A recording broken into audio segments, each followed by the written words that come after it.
Good morning. I'm Andy Myers at Weiss Research. I'm Jen Amos, and this is your morning market update for Thursday, September 1st. Stocks on Wall Street have rebounded from earlier lows and are now modestly higher, following the latest data on the labor market. 409,000 Americans filed first-time claims for unemployment insurance last week.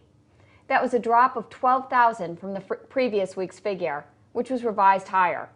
But the decline was not as large as expected. Meanwhile, the 4-week average of jobless claims, a more accurate gauge of employment trends, rose above 410,000. Economists say that number will have to drop below 400,000 and stay there for an extended period to indicate a healthy pace of hiring. The reading comes ahead of tomorrow's closely watched government employment report. The estimates for August job creation are all over the map, but economists are not expecting anywhere near the 117,000 non-farm payrolls added in July. Following the data, we're not seeing much movement across the major asset classes. Treasuries are holding on to small gains, sending the yield on the benchmark 10-year note back down toward 2.2%.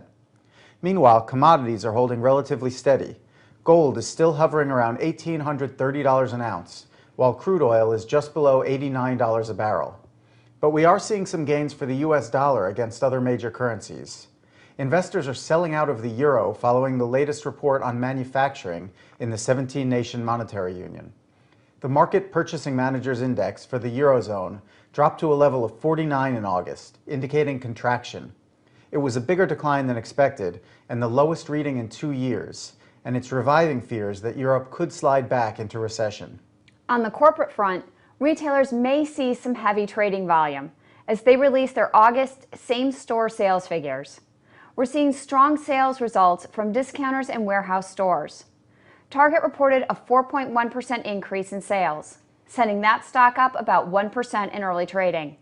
Meanwhile, both Costco and its rival BJ's Wholesale reported 11% growth. Select names in other parts of the industry did well too.